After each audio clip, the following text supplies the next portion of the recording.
Spags, I really, really want to move on from week 14, but I guess we're going to talk about it some more. Yeah, I mean, I could tell whenever you have the dumpster thumbnail up on the site, it means things are not going the best. But unfortunately, we'll have to revisit everything, including the Hunter Renfrow week of week 14. We're also going to welcome some new people to the family. We're going to do week 15 waiver wires for whoever out there needs them. And we are going to talk a little MNF. We got Cardinals, Rams tonight, as well as maybe some succession talk. So, Pete, let's hit that intro.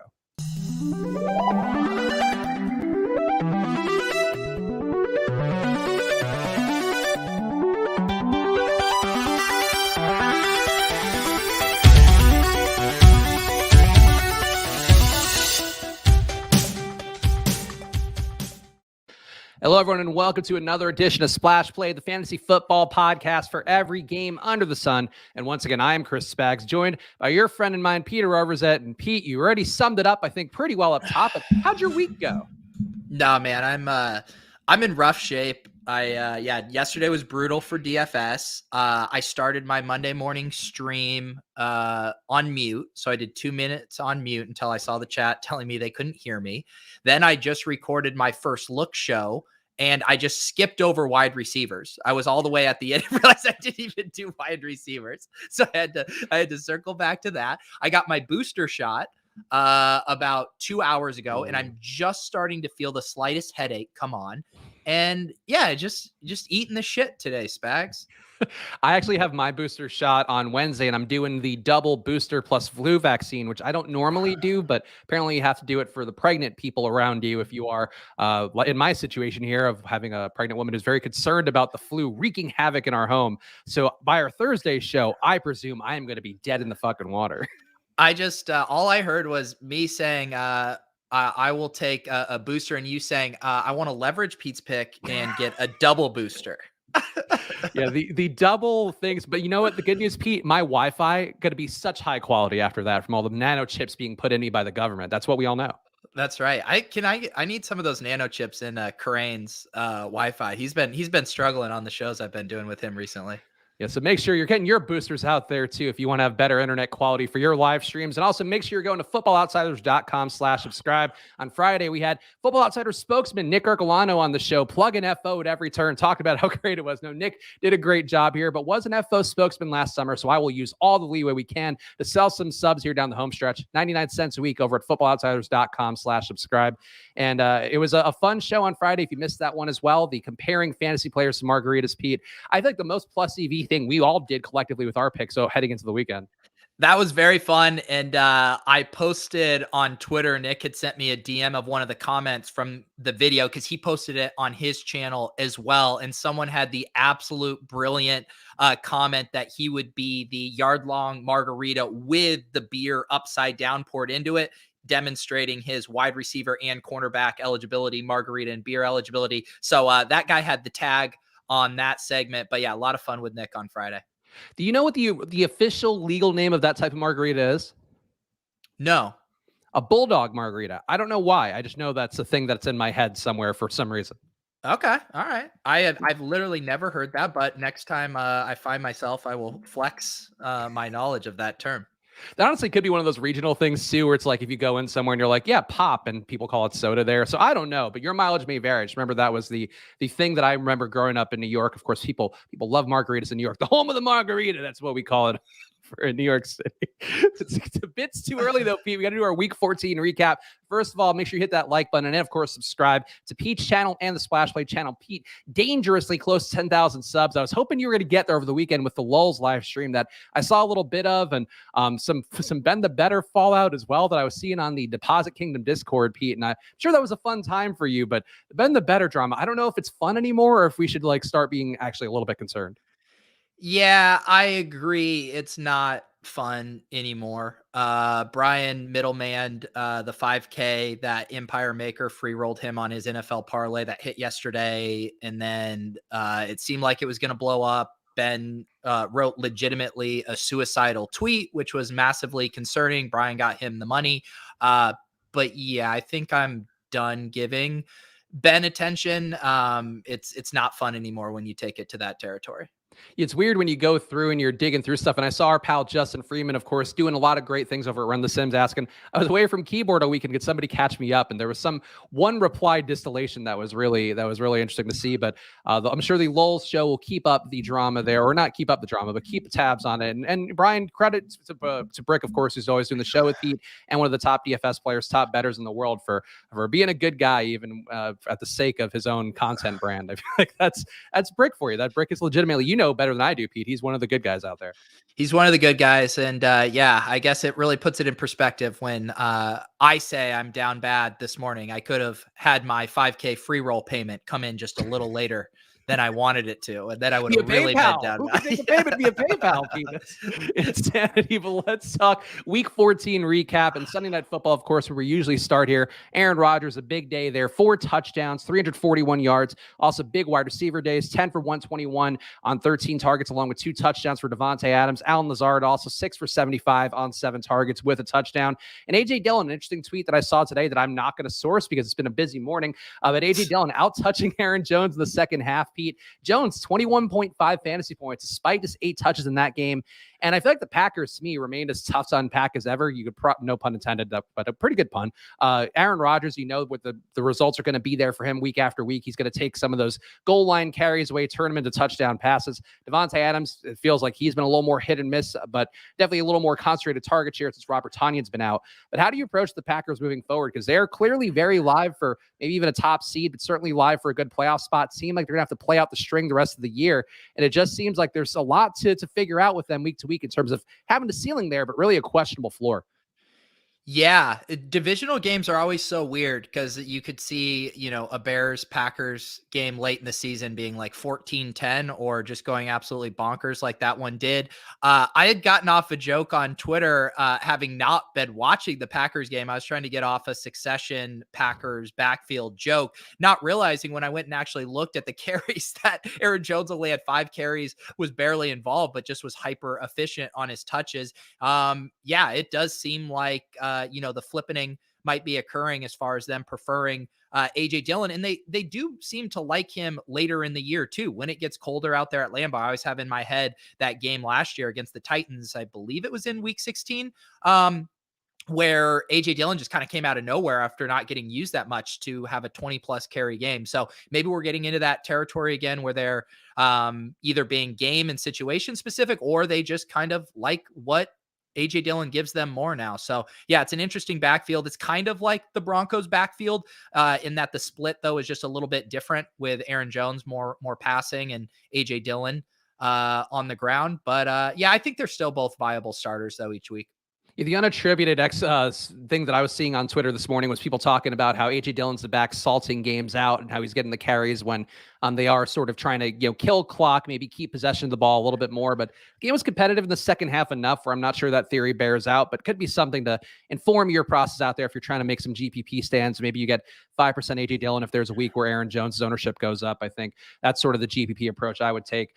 Speaking of GPP approach, actually, let's save that one. But Tampa Bay, big game yesterday. They go 33-27 over the Bills. Josh Allen's best fantasy game of the year, puts up 42 fantasy points, 308 yards passing, 109 rushing yards. I think both the latter is a peak for the year for sure, along with a touchdown for him. Solid days across the board, Pete, for the Bucs, but I feel like the Josh Allen thing is the part that I would note here, where the Bills season is kind of falling apart at the seams, and I feel like you're going to see Josh Allen. It's certainly a matchup against Brady, the one that I talked about a lot earlier in the year as being a potential Super Bowl preview, but I feel like this is just what you get from Josh Allen down the stretch. He's going to do anything he can to win these games and maybe, I guess, prevent the Bills from not making the playoffs, which is a thing that seemed crazy after the first month of the year. But are there any takeaways from you here besides the fact that the Bucs are very good, but also maybe lack the ceilings because they have so many good guys there? Yeah, I mean, the very, very rough week for the Bills coming off of Monday Night Football, and then their schedule is pretty nice down the stretch, other than one game where they're on the road at New England, which that will be a very fun game the day after Christmas. But they get the Panthers, the Falcons, and the Jets. So I can see them finishing the season strong. But yeah, the Josh Allen stuff is concerning. I think I saw it was a mild case of turf toe. He was in a walking boot after the game. Emmanuel Sanders also left the game with a knee injury. We've seen Gabriel Davis kind of start to come on and almost surpass Emmanuel Sanders a bit in that offense. He had 8 targets yesterday. So yeah, some stuff to monitor. I still think they'll be fine, assuming Josh Allen is fine. If they don't have Josh Allen, then they're dust. But yeah, I mean, that's a really tough playing New England, who looks awesome right now, in the Bucks, who are like, those are two of the top three teams for Super Bowl odds right now. So that's just a tough scheduling luck for them. I think they're going to be all right. Swaggy P saying Josh will be fine. I tend to think he's going to push his way through it, but at a certain point, I guess if the playoff win expectancy does drop a little bit, you do see them pull the plug and go for some early Mitch Trubisky era. But I think the Bills are live enough here where Josh will probably try to play through it, even if he's not going to be fine. And I'm with you on your overall takes there too. It feels like the Bills. Our pal Arif Hassan over at The Athletic tweeted me, because ever since we talked about Gabriel Davis and me calling him shit on the show we did with Arif, apparently he's been good every week, Pete. And I don't often give the kiss of death to people and have it blow up in my face quite like this, but I'll take credit. I'm glad great Gabriel Davis is doing well. That was just the motivation he needed, was get called out on Splash Play. I feel like we fired off so many takes on Splash Play this year that I didn't even remember you calling Gabriel Davis shit. And Lord knows I would love to remember a bad take like that to throw back in your face. So I'm glad Arif remembered. Yeah, Arif never forgets that my important part in Gabriel Davis's growth as a man and as a football player. That's what the takeaway I'm going to take from there. Hunter Renfrow, big week, Pete. And this is one of the things with fantasy we talked about. And actually, we should talk about the other side of the equation that did not work out for my DFS lineups. But I had a ton of Hunter Renfrow. He ends up putting up 13 catches for 117 yards and a touchdown on 14 targets. Positive game script. Kansas City on their side, probably the most useless 48-9 win you can have from a fantasy perspective. Nobody cracks 20 fantasy points besides Patrick Mahomes in that spot, Pete. But I feel like the Renfrow thing is the one that we talk about a lot, where you do have no Kenyon Drake in the mix. You have no Darren Waller in the mix. Obviously, Henry Ruggs, we've talked about previously, not available and probably won't be available maybe ever again in the NFL. But the Raiders just had to throw somewhere. Hunter Renfrow's been a guy getting that target per route numbers all year long, and he continues to have the outlier days since we've seen Darren Waller go out. And I feel like this is just a lesson to take away. Positive game script, certainly a big part of it. But when you have a Hunter Renfrow at that price tag, I was surprised to see him under 15% in the Millie Maker and some of the tournaments I was in. It felt like the price was really there for a ceiling that people just seemed like they got away from. And I know Blender talked about just playing him in cash games and not playing him in GPPs, and he's about as sharp as they come.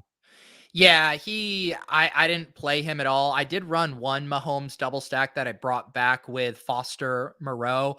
I don't mind playing those kind of volume slot receivers when they're cheaper and or lower owned. I just thought at 6,100 and he was projecting for 20+% ownership that just seemed a little steep for me. And that's definitely on like, Hunter Renfrow, don't get me wrong. He's been very solid this year. He has probably one of the best floors for wide receivers, but this was by far the upper end of his, range as far as ceiling here. So I don't have too many regrets about it. Like I just paid a little bit up more to get Tyler Lockett in a lineup. Like those are generally the kind of the plays I'm going to make. But yeah, I can't deny that Hunter Renfrow without Darren Waller in the offense is going to earn a lot of targets.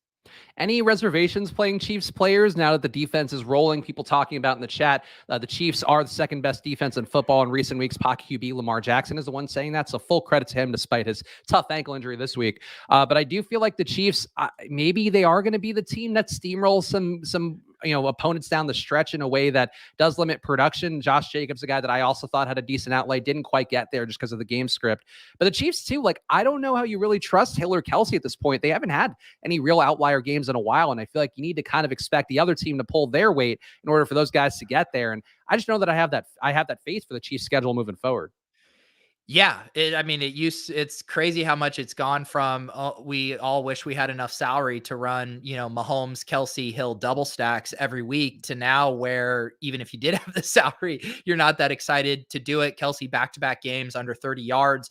Tyreek Hill is still getting decent volume, but we just haven't seen the big plays, the over the top plays. He basically has to take like a slant to the house now to get a big play because those deep shots just aren't happening at as high of a frequency. And yeah, the defense as I don't know if I would say second best, but I mean they're good.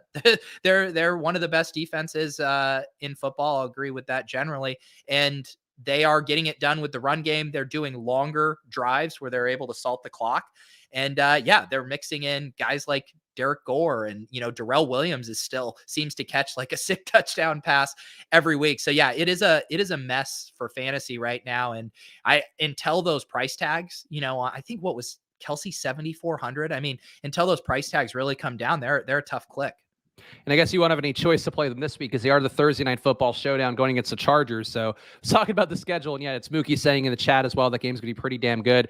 I mean, it's funny because that's one game where if it were on a main slate, then maybe you could get to Hill and Kelsey a little bit more. But on Thursday Night Football, not any real edge there. And I guess we'll talk more about it on Thursday, Pete. But that one, that could be one of your famous ride or die picks where the game goes to an over 65, over 69 point total. Yeah, I have high hopes for that one. Like I said, a divisional Thursday game, I could see just going either way, a 14-10 game or like a 45-40 game. Hopefully we get the latter. Interesting week this week too, as far as I had just done the first look show. We're obviously out of the bye weeks, but we have 2 Saturday night games. We also have Bucks Saints off the main slate, and the highest over under game right now projected for the week 15 main slate is a 47.5 point over under. The best games are Rams, Seahawks, and Lions Cardinals. So this is a pretty gross main slate with 4 island games this week. 5. Yeah, that's that's right. I forgot the Saturday night games are coming up on us now because that is, I guess, a little bit earlier than usual relative to the previous 17-week schedule, but definitely going to be some interesting little slates. And I guess we'll have to figure out how to cover that on this show too. But one news item that could be important for the Sunday main slate, Lamar Jackson carted off this week with an ankle injury. Baltimore loses 24-22 despite 270 passing yards and a touchdown from Tyler Huntley, who also puts up 6 rushes for 45 yards instead of a couple fumbles that were pretty costly as well. Lamar, Pete, I don't know if you caught up with the news a little bit more for the Fantasy Life newsletter. I didn't see any updates, but I feel like getting carted off with an ankle sprain, maybe not the best for his hopes playing next week. Yeah, that didn't look good. We're gonna have to wait and see on him for that. You never know if how precautionary it is versus if he's actually gonna miss some time. But yeah, I'll definitely be keeping tabs on that one.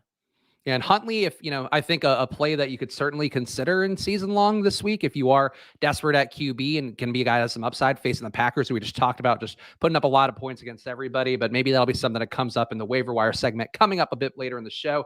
Deebo Samuel ended up playing, Pete, and this is one that you were, I think, a little more keen on. I thought he would sit out. I just didn't see the reason to force him back in, but he does play.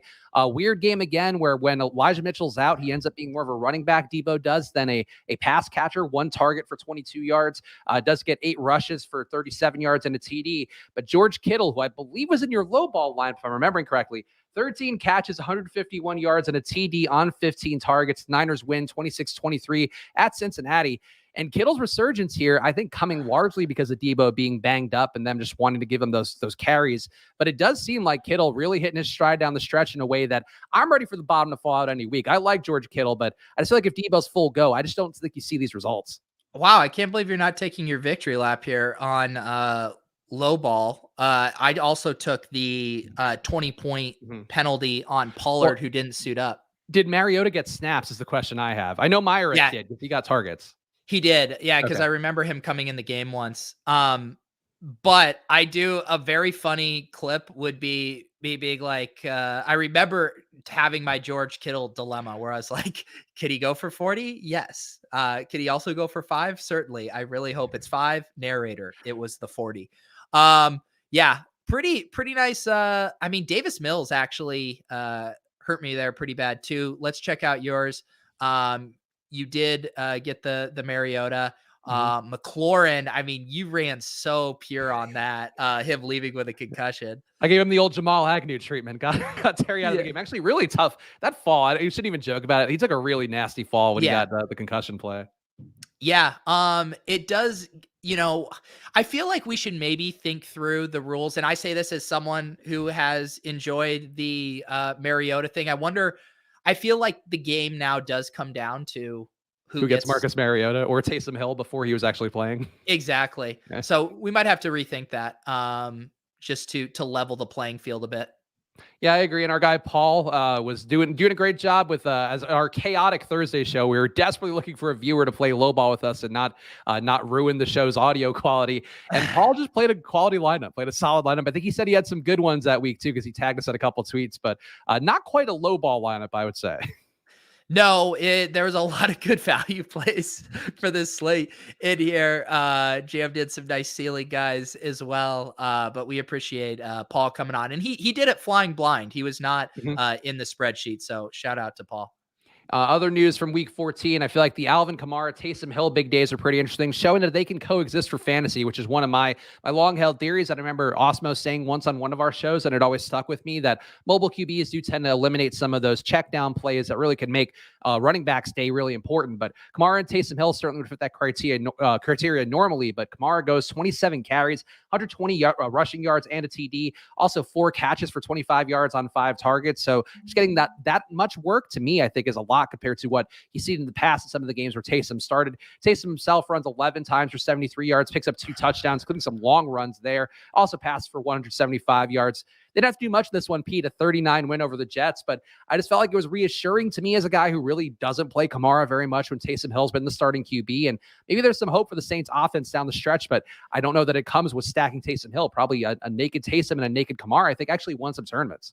Yeah, I did see a couple of those combos at the top of the leaderboards. I also want to just be a little careful of like being like the Saints are back, because the Jets have just been a get right spot for so many teams this year. We saw Stephon Diggs' best game was against the Jets. They patch over a lot of the bad stuff going on. So I know Karain, I read his article this weekend on NBC Sports Edge talking about Kamara and how he has been less efficient and less explosive this year. And he was basically saying, if he can't get it done against the Jets, then we really have to worry. But this matchup is so good that he should be able to get there on volume, which is exactly what happened. So yeah, I would still be excited if I was in, season long playoffs, getting to roll Kamara. And I think Taysom just, I don't know how long he can just keep ripping off, 40-yard touchdown runs, but just the fact that they continue to give him so many designed runs is pretty bullish for his fantasy value. Yeah, from a fantasy cruncher perspective, I still don't mind giving a boost to the receivers with Taysom, but I think I'm not going to force stacks with him because I did have a couple lineups where he was stacked with a Johnson or a Callaway or somebody like that, and they were terrible. And with good reason, if you're going to have that much production going Kamara and Taysom Hill's way on the ground. But I think they're a team that don't force the stack, even a one-man stack, if you are going to play Taysom, because clearly great fantasy upside, but not enough that correlates to other plays like normally a QB would have to be valuable in a tournament. And the last news item for me, and we'll see if Pete has any others, whether they were in the Fantasy Life newsletter or elsewhere, but Melvin Gordon, 26 fantasy points, 24 carries, 111 yards, and 2 touchdowns, while Javonte Williams, the chalk play that all you Chads out there are on, 21 fantasy points, 15 carries for 73 yards and a touchdown. Does also get a little bit of passing work, but not enough to beat the great Melvin Gordon, Pete. 38-10 win over Detroit. And I won't use this as a Melvin Gordon pedestal moment, him coming off of an injury. He also got hurt in that game, so that gave me some amount of sweats too. Just more the GPP play where these guys were both in a 50-50 split. They have been all year. Ended up seeing a little more touches going Gordon's way in this particular spot. But I just feel like that's the classic GPP move where if you have Javonte Williams projected around 20% ownership, I think the numbers came down a little bit on most of the sites before lock. Just play Melvin Gordon. Even if you're playing Melvin Gordon to 10%, you'd have gotten leverage on the field and had the better play. And I think that to me is the main thing, even though, yes, I feel like some pats on the back for Melvin Gordon just doing something. You know what? I got on a bunch of Melvin Gordon because I was late swapping off of my bad teams, and I had like a bunch of Jeff Wilson teams where I didn't want to eat that chalk. So I pivoted a bunch of them to Melvin Gordon, and my lineups were so bad that even Melvin Gordon dropping like 30. Even Melvin Gordon couldn't save you. The great. Hey, did you just start Welcome to the Family a little No, earlier? I think that's just even Melvin Gordon gonna save you. Even Melvin Gordon can't save you, Pete. What are you gonna do? But yes, I do think that was like a smart spot where, I feel like I had a measured take heading into the week that I thought it would be still close to a split backfield, but I thought Javonte would be more in the 60-40. And we did come back and see it right there back at the 50-50. So whatever kind of wishes we had for, Javonte getting a little more work didn't pan out. That said, this was such an easy spot for them too. Mm-hmm. And we do see them a little bit more willing to use Javonte in the passing game, and Melvin Gordon is kind of the bruiser. So I do wonder how that shakes out in a game that's a little more competitive. And we're going to get that this week against the Bengals. I'm pretty excited for Denver Bengals. I think that could be fun. So yeah, I'm excited to see how that plays out. But yeah, right now we are just immediately back to a full-on 50-50.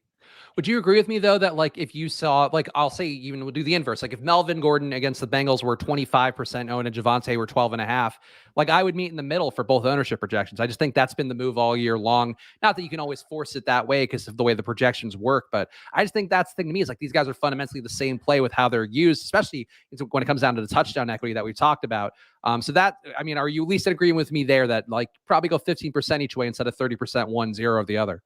Yeah. And I mean, we see this play out. Like another good example, I think, for a lot of this season has been like the Mike Evans, Chris Godwin ownership, where Godwin projects slightly better because he projects for a little bit more volume. And so then he's like 35% owned and Mike Evans is 10%. And it's like, when you actually kind of look at their ceiling cases, that probably should be about a 50-50 kind of exposure split. But whether through projections or because we are all youth chasers that like these young rookies, the ownership gets skewed. And he was coming off that massive game. I do think it was fine to extrapolate his role growing a little bit. Melvin Gordon coming back from injury. I don't necessarily think that was bad process.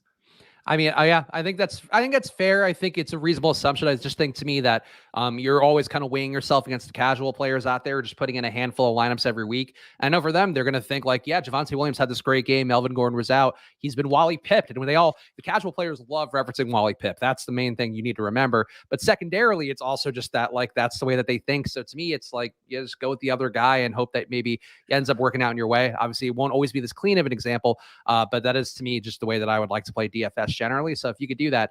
And Pete, I don't know if you saw us, we've been getting more screenshots, people winning and giving us credit. And I don't want to I don't want to put the pressure on us because we just like doing silly bits that have no real relevance to real life, coming from a place of real data and research and all of that. But I don't want to be like a tout site, Pete. And I feel like we're helping people win too much now. Yeah, you're right. We should probably get back to Welcome the Family and Nana Pete talking about players' asses. That's actually the information that they were winning off of. It's like, wow, you guys, we welcome these guys to the family. I had 50% of them, and now they're crushing. And that's the tough part. Our victims of our own success and just the sheer knowledge we bring to every segment. Yeah, I'm trying to think of the players that Nana Pete has touted. I know she was big on Michael Jamar Gallup. Chase. Jamar Chase. Oh, you're right. They did go to grade school together. Those supple butt cheeks that she was not big on Joe Mixon this week. She was tired of his butt cheeks. Yeah. So maybe she is the ultimate oracle. And now we're back around to her being a gypsy, crystal ball artist. Guys, hit the like button if you can. We appreciate it a bunch. Helps us get seen by more people. Helps Pete get closer to crushing that 10,000 subscriber threshold that I just desperately wanted to see as soon as possible. Or maybe it's just a bit, Pete, that you just get stuck on 9.99 and don't cross it by the end of the football season. It would be a great bet. It would be a great bet. I do appreciate all your guys' support. I think we will get there within the next week. Paul saying, get me a Nana Pete hoodie. Maybe that's the one thing you're missing here. Yeah, I'm trying to think. Maybe I should have my my designer whip something up. A little just steal the clip art that we had on the other thumbnail. Nobody's gonna know. that would be a good content story. How I got sued for my Nana. How I lost my burgeoning empire by using clip art of a grandma because of a stupid bit we did on Splash Play. Get some clicks on that YouTube video though. But it's time, Pete. I guess. Well, is it time? Is it time to welcome people to the family, or do we want to do the waiver wire because you need to get where you need to get emotionally? I always feel like we kind of undercut. I guess we undercut them going in each direction because we're often welcoming someone to the family that's also in the waiver wire. I don't care. You pick the order.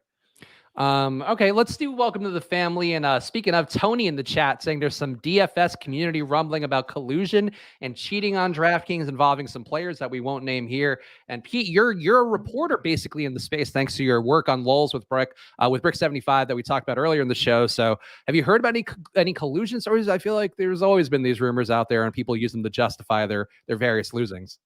Yeah, I think this got kicked up again because Empire Maker and Wiggins were talking about it. But yeah, there's a couple players, McLovin and others, who have been sitting in 3-mans and basically colluding, two of them. Ooh. To basically one of them, I believe, tries to dupe the other person, and then it just greatly increases their EV there. So lots of suggestions being thrown around as far as, banning them, trying to randomize, 3-man pairings to avoid this kind of stuff. But I know most of the sharp players, I know Brick, these guys, they don't play those 3-mans anymore because it's ripe for collusion. Interesting. Well, I mean, something to keep in mind out there. I wouldn't be playing those 3 men anyway if it were me. If I would choose a better contest selection, can be a key part of what they're doing. But Pete, I don't know if you saw the article from last week. DraftKings is an entertainment company. They're not a gambling company. So I mean, hopefully you're getting entertainment from playing alongside those guys. Yes. It's all about the friends we make along the way. It's all right, Pete. Let's hit the welcome to the family intro. Welcome to the family, CD. Chepale, what balls on this guy, Amaro? Shit, he's gonna take an eternal dirt nap any one of these days. Get out of here with this shit. Lauren, the Ferrari, back in my garage. Welcome to the family. I'm gonna welcome you to the family. Get in here, get in here.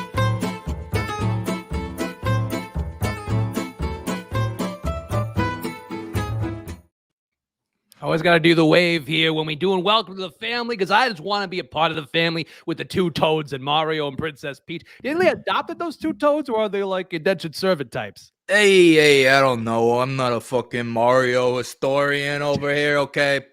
Truthfully, I'm sick of these painful stereotypes about my culture and about my people. We have a rich history that goes beyond Mario, okay? That's true. It is more than Mario here, which is why every week we have this celebration of Italian culture. I forgot to do my bit where I changed the lights around just... Oh, there we go. Red, white, and green. Oh, look, it's Italiano in this room, Peter, because it's time to do Welcome to the Family, where we're going to celebrate Italian culture, welcome some guys into the group, to this thing of ours that we do here on Splash Play. And I'll let you go first if you want, Petey Overs, because I do know you have some people you always want to welcome in week after week. Yeah. And look, like, this dude I'm about to welcome to the family, he's not my type, okay? Let's just say that, all right? When I'm looking at my wide receivers, I like a 6'3", 220, runs a 4.3 speed, preferably not balding. But this dude, Hunter Renfro's, I want you to come into my home. I want you to sit down. I'm going to get you a nice plate of spaghetti, okay? And I want you to put one of the noodles in your mouth, and I'm going to put a noodle in my mouth, and Lady and the Tramp style, we're going to suck down that noodle until our lips come to the middle, and I'm going to give you the nicest little kiss, Hunter Renfro. Welcome to the family. Peter, have you seen the tweet from our pal Josh Norris? I think it could be worth pulling up, of A.J. Brown, DK Metcalf, Hunter Renfro, 3 guys all in the same 2019 draft class. And if you search those 3 names together with photo, you should see it come up. Okay, wow. I guess I could link it to you on a text, but I didn't know if you have your messaging apps open. Here's the tweet as well for you, because I think it's a worthwhile one to bring to No, I found it, dude. Okay. Thank you for that pro search tip. Here we go for the lulz. There we go. You see, you got your AJ Brown, your DK Metcalf looking like a bunch of sausages tied together there with all those sinewy abs. And then you got Hunter Renfro, who I'll say looks like Osimo. He does look like Osimo's, and this is a painful photo for me to look at, because I was doing a Q&A, a Fantasy Life Q&A on Sunday morning, and someone asked me DK Metcalf or Hunter Renfro. I said DK Metcalf, and now this dude is at my door trying to welcome me into his family, if you know what I mean. I don't know. I don't follow what you mean there. What is he hitting on you? Is he trying to adopt No, you? he's trying to fucking kill me. Oh, okay. He's trying to what? I see. So we're going with the dated stereotype of murder with Italian culture. Please don't talk to me about stereotypes, Mr. Luigi. Speaking of, Pete, I'm also surprised that Renfro was qualifying for you, because I thought about him too, but I was like, he's probably Pete will go like he's been welcomed long ago, and then he would shit on me. So I think it's just funny how these things come full circle here when welcome people to family. No. I've never, out of my goddamn lips, welcome the boy that looks like Hunter Renfro's into my family, okay? This is a first for me, and I need you to recognize it as an abnormal occurrence. There's at least a 50% chance that my upcoming son will look something like Hunter Renfro, depending on how the hairline split goes. Hopefully he gets more of my hairline, maybe gets some others, I don't know. But Pete, I'm going to welcome a guy to the family that this might seem counterintuitive, but I think it's an important lesson about just how the family works. I'm going to welcome in this week one Javonte Williams, a man people are touting, and you know what? He looked great this week, Pete, just like he did last week. What? Oh, we're shocked here. Did the hackle flying off your head and steam comes out? I feel like I'm Bugs Bunny in a cartoon. My eyes go, ooga. Like a sexy lady's walking by a cartoon wolf. They can't help, but their eyes start busting out, springing all over the place. This is correct, dude. What is But- wrong with you, dude? Are you okay? Can I check your temperature? I don't know how to put my forehead over there, Pete, but my temperature's feeling kind of clammy, I suppose. I did work out before the show. I got the pump personal gym right outside the studio. Oh, dude, I've been seeing it on the Instagrams. I've been seeing this. I was like, holy cow, how many rooms does Spags have in his new basement? Oh, yeah, you see these guns right here, huh? No spaghetti noodles over here, but Javonte Williams, here's what I like about Javonte. Sometimes in the crew, you got a capo, and it's his time in the sunlight. That's Melvin Gordon. He's a capo. He's a top earner. He's a guy you can't knock aside right now. Perhaps in the offseason when there are budget cuts and the Broncos need to save a little money, they go, hey, let's get Javonte in now. But for right now, this is Melvin Gordon's team, and Javonte knows where he falls in that pecking order. He's a little Christie on The Sopranos. He's the guy who's holding the bag for the guy, and that's what Javonte Williams' role is right now. Next year, he probably will be a #1 overall pick. This year, Pete, just the guy who's the bag boy for the king, Melvin Gordon. All right, dude. All right. I'm proud of you, dude. It takes growth. It takes growth to welcome the more talented, the sexier, part of the backfield. I know how you like them old. I know how you like these MILFs in the backfield, but I'm telling you, I think you made a good decision welcoming this boy to the family. MILFs more like GILFs. Grandmas I like to feed fettuccine to is what GILF stands for.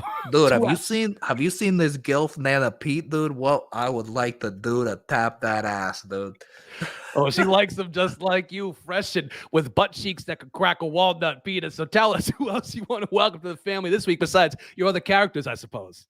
Yeah, dude, I gotta talk about this little pipsqueak on Sunday Night Footballs. You see this Jakeem Grant, dude? He's scoring tutties, returning punts, scoring touchdowns. I mean, this guy is lightning quick. He's like the size of a cannoli, and yet he's always in the end zone. Okay, I want to take this guy to the north end. I want to get a table for two in the back, a little candlelit dinner, and say, Jakeem, welcome to the family.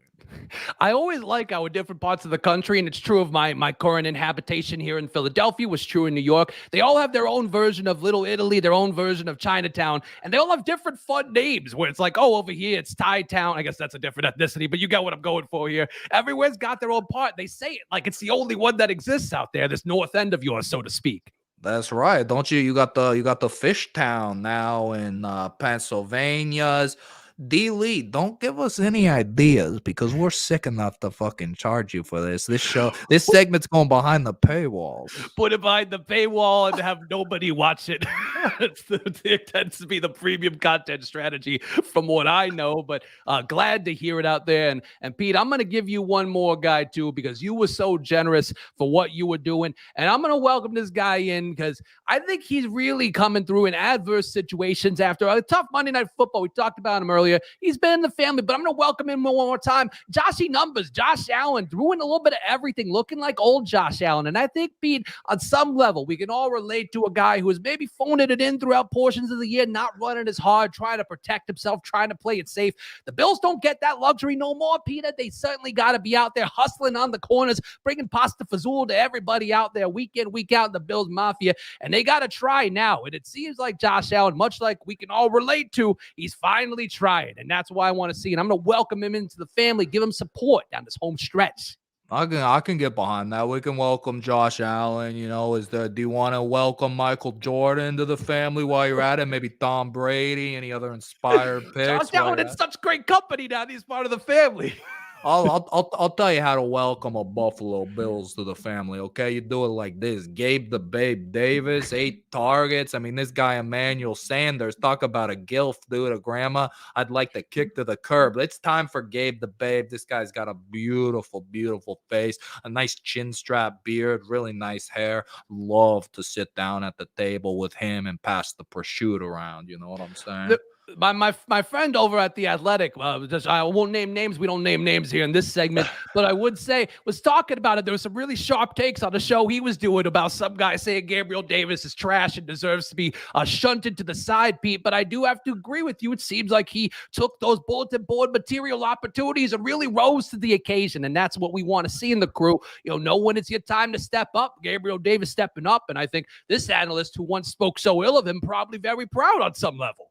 It's true. It's true. I mean, it's a lot of these players, dude. They watch these shows, dude, for motivation, and it's kind of another reason we're thinking about taking it behind the paywall. Because if we got Gabe Davis watching the show for bulletin board material, we need a cut, dude. Daddy's got to get paid. We need that cheddar. That's like when you get meetings and then somebody in senior management says, hey, how do we get into NFTs? That's sort of what that goes like. And just a generic company, obviously, talking about that. Everybody's got to wet their beak, Peter.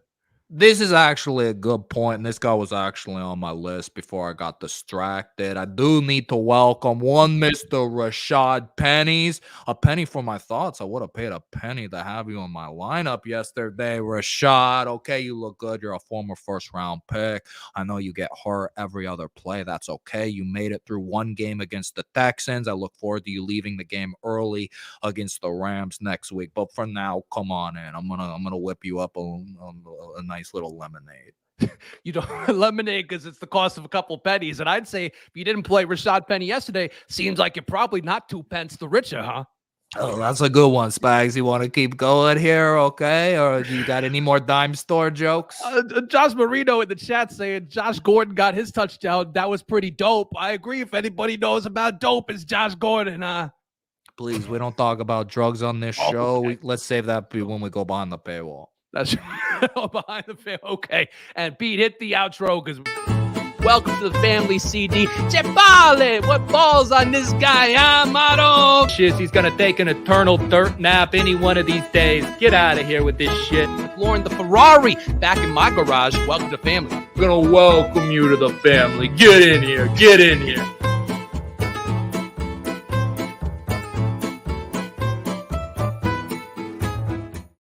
Goodbye, Peach. Goodbye, Mario. Do you ever notice me struggling to get out of the costume in between the intros? I didn't. I should. Do I need to now start like watching that? I usually fuck up the process where like I start to take the tie off first, like no, hat first, then tie. Otherwise, I can't get it all off quickly, and then it ends up being a real struggle here that I'm glad is not captured on video. I need to start setting up a separate screen recording for the little video boxes below the feed here. But you know what, guys, we did it. We had welcomed some people to the family, and now we're going to welcome some people to our teams. And Pete, I'm going to ask you the question: how long do we ride out the waiver wires here? Like, how are we at the point of this being the last useful one? I mean, I would have liked to have ended it about 8 weeks ago. We got to find a new segment then. That's the tough part. Yes. I will say, just glancing over this week is actually a decent week for the waiver wire. I mean, there are a few guys that are interesting out there, I suppose. So we'll do it. We'll do the waiver wire must adds for week 15 here. Hopefully, do you know what we could start. What if we do want to replace this? We could start drafting under quick underdog playoff best ball team during this block. Okay, I think that sounds interesting. So let's do that starting next week then. Yeah. Okay, so this will be the last waiver wire snake draft of the year because if you are hearing this right now, hopefully you are still live in your playoffs, but a lot of you probably aren't, and that's perfectly fine. So good job by you trying is what I will say. But Pete, we got one more waiver wire snake draft, and of course, we're going to be aided here by RotoViz's article in which the great Sam Wallace every week is compiling the players that are lesser owned out there for you guys. Our threshold, 80% or more availability on ESPN is going to be the one. And Pete, I'll let you go first because you found this week to be so fertile. Yeah, I will take Rashad Penny. He's available in 94.3% of leagues. He had 16 carries, 137 yards, 2 touchdowns. Like talent and, physical profile have never been the question for Rashad Penny. They used a first round pick on him for a reason. Still shouldn't have been drafted in the first round, regardless of how good he is, but that's a debate for the offseason. But yeah, I'm excited about Rashad Penny as long as he's healthy. I think the team definitely wants to move on from Alex Collins. They basically tried all this stuff where, they bring in Adrian Peterson. They've given us lots of hints that they aren't that excited about Alex Collins, and they keep giving Rashad Penny chances, and he looked really explosive. Again, it's similar to the Jets situation where it's like, all right, the Texans can make a lot of backfields look good, and they're going to have a much harder go of it on the road against the Rams this week. But if he does, become the 70%, 80% guy leading that backfield, I mean, he's going to be very valuable. No, I think it's a reasonable take too. And we talked about this before, but the draft capital thing where you do invest that first round pick in Rashad Penny. And if the regime still stays there, they kind of have to prove that that was actually a pick that had some value in it. And that's where the Seahawks are in their year, as well as their trajectory, where it seems like Pete Carroll's job is hanging on by a thread. So I think it's a sound pick and everything I would look for. And I would agree, like Alex Collins to me, like that's a guy they got literally off the trash heap. There's no attachment there. So if Penny looks like he looks yesterday, he could continue to get a big workload down the stretch. And maybe the Seahawks will be good enough to pay it off. Go ahead. No, go.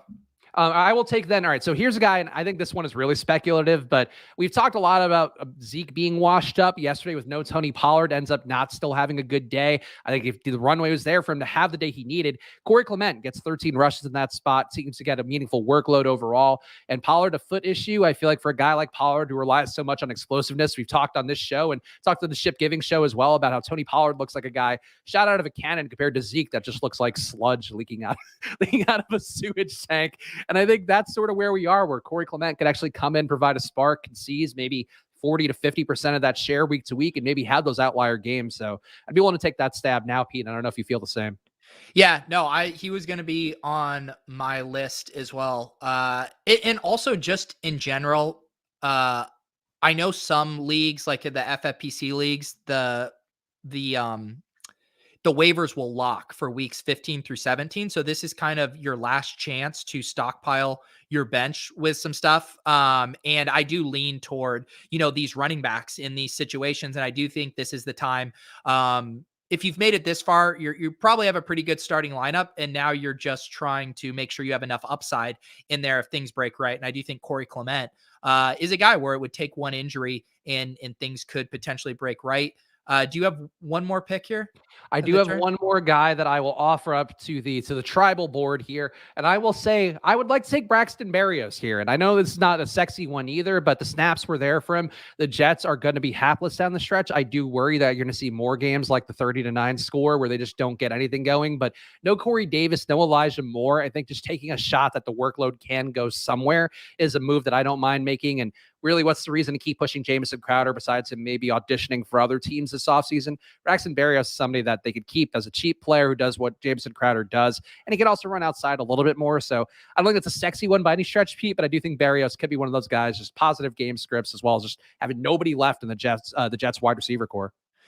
Yeah, I'm skeptical. I think if Elijah Moore, when he comes back, do we have a slate? He's out for at least 3 weeks. He's on IR, yeah, so he's out at least 3 weeks. Yeah, I guess this offense is just so broken right now. I don't hate it as like a pure PPR play. I mean, I do hate it, but I feel like saying things like I don't hate it is something that I should say. The poor man's Hunter Renfrow is what they're calling Braxton Berrios. The homeless man's Hunter Renfrow. Oh my God. On going back to my handcuff running back stash stuff. I'll go at the turn here with two more. One is Samaje Perine. Joe Mixon now is coming off a pretty rough stretch. He had like 3 straight weeks over 27 points, and now he's had 2 weeks under, I believe it was 11 points. And he does really get game scripted out. And they're using Perine in the passing game a decent bit. And Perine looks like fairly explosive. So Perine is that perfect kind of handcuff that you're looking for, in that he's getting a little bit of work now. And if Mixon went down, as we saw last year, I believe it was week 16 or 17 last year, where Perine had that massive game filling in for Joe Mixon. So he's the exact kind of guy I want to stash. I will do, I'll do a quarterback here, and I will do the speculative ad of Tyler Huntley. I know that the Ravens are saying that, Lamar should be fine, but I think early on in the week, there's not much opportunity cost. And in the same way, we've been taking stabs on Justin Fields, Trey Lance, Taysom Hill, trying to, unlock some of this rushing upside. I was pretty impressed with Huntley. He had that highlight move where he made multiple guys miss, but then he was able to get the ball to Andrews and Bateman, and he looked pretty good to me. So yeah, if I was, hard pressed for a quarterback, Huntley would be a guy I would definitely be interested in taking a stab on. I feel like the Ravens backups the last 2 years, like McSorley wasn't that bad either. And like, I was kind of surprised they went Huntley's way, but you could see when he's out there, he looks a lot like though. He looks like Tyrod Taylor from like 5 years ago, just like a guy who's like pretty good and maybe would be good. And then somebody else will pay him and then he won't be good. But I agree with you. Like, I like Huntley and he can run and he's passing and seems to pass more than Lamar does. Yeah. He was dealing yesterday. He had a good connection with Bateman. Yeah, for a guy to not have practice. And then I think too that you could be right too about Bateman kind of rising with the tide there. I feel like the QB who's the backup getting a little more run with the rookie who wasn't running with the first team enough is always a connection that can pay off. Not always, but can pay off enough times to feel like always. I think that could be something that the Huntley Bateman stacks could be appealing. I will take a guy that I do like the Browns schedule heading down the stretch. I do think there could be a shot here for him to score some more points, but Donovan Peoples-Jones available in 91% of leagues. There's nobody else there. Obviously, we will get David Njoku back at some point off the COVID list. You'll get Harrison Bryant back. And Austin Hooper had a solid day at tight end there. It was actually one of a few highlights of my week along with Hunter Renfrow. But I do think Donovan Peoples-Jones, the big playability is there. And the Browns schedule down the home stretch of the year, Raiders, Packers, Steelers, Bengals, all games that are kind of winnable. The Browns still in the playoff hunt, still a team that people think might win the Super Bowl based on the odds, which is kind of crazy to me. But I do think that has to come with Peoples-Jones being competent. So he just shouldn't be 91% available. That's like a huge number.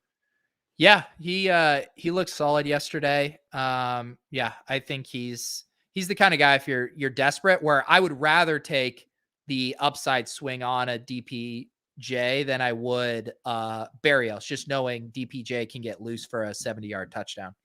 And speaking of upside, a guy who has proven that in the Jaguars' investment in a youth movement that he can pay off as a wide receiver. Laquan Treadwell, available in 99% of leagues. He's not, actually, I think he was the one that tripped over Laviska Shenault on that one botched route. But the Jaguars are playing for something here. Like Urban Meyer is holding this team together by a thread. There's reports of him calling all his coaching staff losers, which Pete and I do to each other as friends. That's totally fine. But I do think when you're doing it to your coaching staff and questioning their resume, not the best look. Laquan Treadwell running the most snaps week after week at wide receiver. Marvin Jones feels like a guy that could get shut down. Also was in the negative ire of Urban Meyers, according to some reports. And we've seen that nobody else, Pete, wants to step up the Jaguars receiving corps. So why not go Laquan Treadwell's way? Apparently 4 receptions and 50 receiving yards in his last 3 games.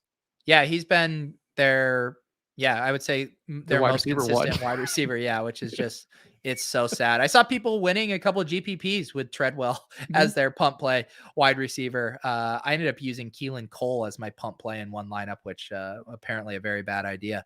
All right. How many more do I have? You just get one more. One more. Okay. I'm going to do a fun one because Ivan brings this up. No, where did he do it? Steven brought this up. Guessing who is the RB1 in Miami is something to watch. So basically, they have a really crazy situation right now where Philip Lindsay tested positive for COVID, and now all 3 of their backs, Lindsay, Myles Gaskin, and Ahmed, are in doubt for this week. My guy, Patrick Laird, is on the IR. God, it bums me out because Laird would have been set up for like a bell cow game here. But they did work out Lamar Miller earlier today. I just saw that tweet. So I'm going with Lamar Miller as my my last pick. What I mean, like the logic is so sad. That's just so outrageous. Like all of it's Lamar's been up for like 5 jobs here. He's like an actor that just keeps missing out on parts. Yeah. I mean, think about Adrian Peterson. Adrian Peterson's on his like 9th team this year. So why not Lamar Miller? Why wouldn't you take, I mean, I get Duke Johnson is signed somewhere now, but like, why wouldn't you take a flyer on like one of those guys who's a little bit younger and like has the upside and maybe there's something left in there? Like, I don't get, I do think it's funny though. Like Laird probably would have gotten like 20 touches and had like just had a monster game by sheer inertia. And that is funny that he won't, I'm sorry. It's not funny. It's no. sad. I mean, Justin mentions Malcolm Brown. He might come off IR. Duke Johnson is also, I believe, on the practice squad right now.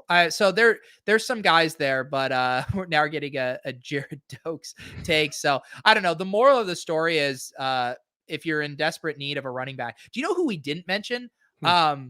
And this was so weird. This guy came out of nowhere and Schefter tweeted that he was starting Craig Reynolds yesterday in the Alliance. Yes, that was fucking weird.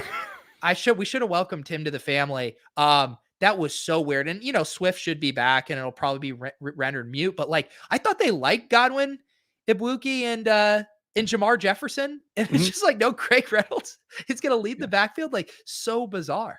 Yeah, they also had Jason Kabinda in the mix, who's like somebody that I've heard the name referenced and was like, maybe he's going to get snaps, but no, Craig Reynolds ends up getting a lion's share there. And Pete, I had some Godwin Igwebuike, and I also thought he would outscore the other running back. So that was one of my ride or die picks, by the way. I went 0 this week in our ride or die picks, so we don't even need to talk about that. Besides that, you're going to cruise to the victory of the season. But I thought Igwebuike, like, oh, cool, Jamal Williams is out. He's easily going to outscore the other running backs, and he still isn't the top Detroit running back. This guy who literally was never mentioned all year long ends up being the top running back. I'll show you something funny here. This is one of my fantasy matchups, and this is a pure 0 RB team I had. And I was forced to start. I was like, I'll just start both Lions running backs this week, figuring I'll get like 10 points from them combined. 0.5 combined. I got cucked by Craig Reynolds. Jamar Jefferson's been good on a per touch basis either. I don't get what happened there. I have no idea either. I kind of want, like, I need like, I know it's a hack thing to say, but I would watch a 30 for 30 about how Craig Reynolds came to lead the backfield for the Lions in week 14. Something with incriminating photos of Dan Campbell. Yeah. Be the thing. And Justin in the chat saying Duke and Doak sounds like a hell of a Hall & Oates tribute band. I agree. That's really, did you know, Pete, do you remember the Keyboard Cat song? Yeah.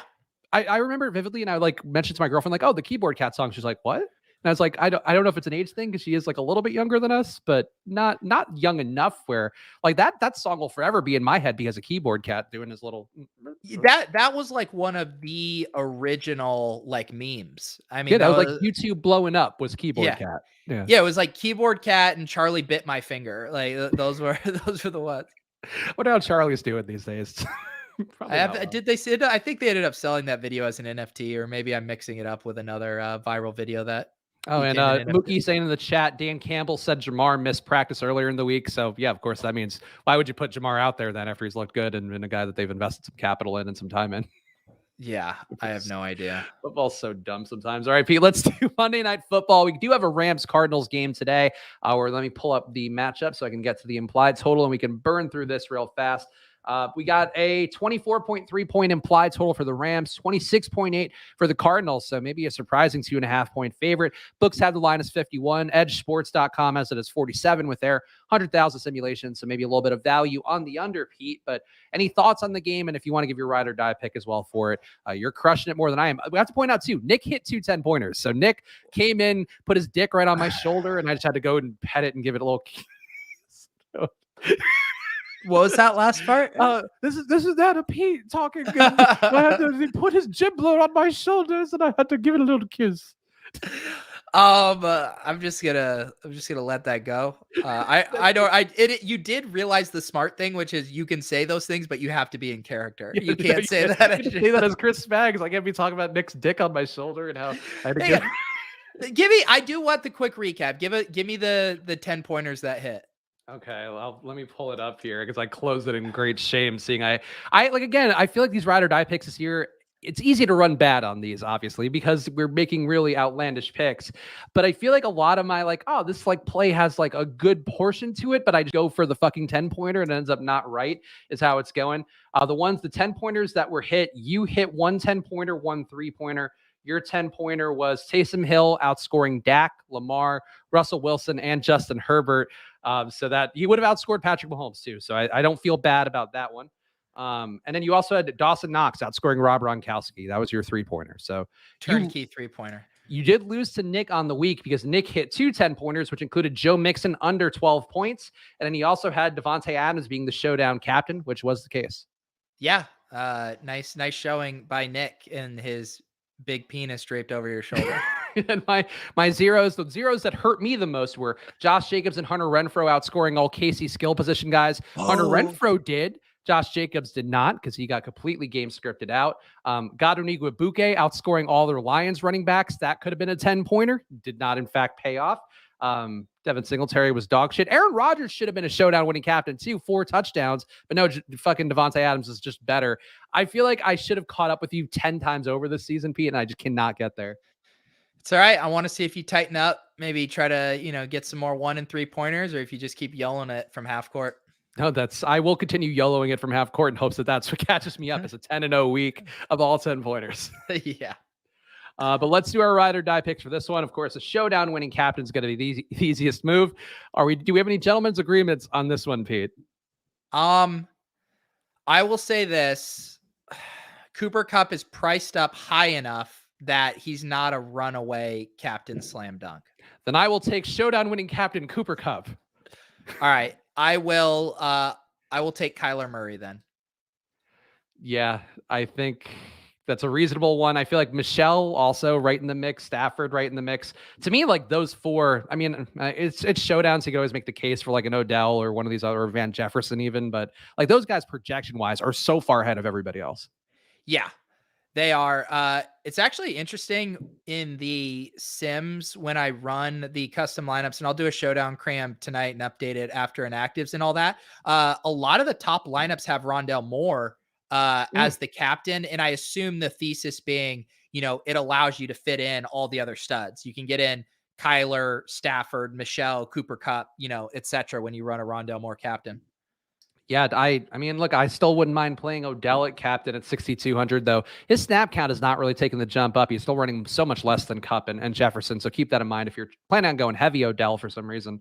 But should be an interesting game. Like, I feel like Monday Night Football games lately have been so shitty that this one should be like a breath of fresh air. Yeah, I'm hoping it'll be a good one. Well, it's asking no Hopkins love. I have not had Hopkins love all year long, but he is the top projected receiver for me out of the Cardinals receivers. There's just too many of them that project pretty well. Like that's, yeah.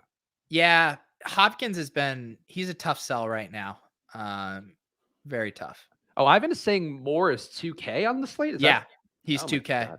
Jesus, the showdown pricing has been strange all year. Like I feel like they overcompensated for some things and then left like weird little loopholes like that one where like Moore hasn't been great lately, but he shouldn't be 2K. No, he shouldn't be. I mean, Tyler Higbee's 5K and Rondale Moore's 2K. Yeah, Benjamin is 2,600. Yeah. Ben Skronoek is 1,000 flat. If you want to get real weird. Yeah. Well, we always want to get weird on showdown. We gotta don't dupe me, bro. All right, so make sure to go follow at Splash Play Pod. You'll find out whenever we have a show coming up, whenever we have the Ride or Die picks out on Sunday mornings. Anything else, some fun clips as well coming through that margarita segment. If you didn't want to watch the whole show, that clip pretty much sold the idea pretty well for you. So go follow at Splash Play Pod. Make sure to follow at Peter Overzet, follow at Chris Spags, and of course, subscribe to Pete's channel and smash the like button here, whether you're watching on Pete's channel or the Splash Play channel. And Pete, any final plugs for you? Of course, the Showdown Cram coming up in a few hours. People should always be hanging out with you and doing that. Yep, that's it. I'll be back around 7:40 tonight. All right, and I'll be back on this stream here Thursday, 2:30 Eastern. We'll be back doing that one, and I'll have a fresh paint job here. Painting is taking up a lot of noise in this house, Pete. There's a lot of banging of things. I don't know what's going on. Like, why would you have to bang things when you're painting? I don't know. I mean, I don't know what they're working with. Maybe there's somebody putting the dick on the shoulder, and then you just got. Did you just set yourself up for your own joke? Yeah, not on purpose. I just kind of discovered it as we went, as one does when a dick is on your shoulder. That's right. In the show. On that note, we'll catch you guys later in the week. Enjoy and tune into Pete's Showdown Cram coming up in a little bit. Bye.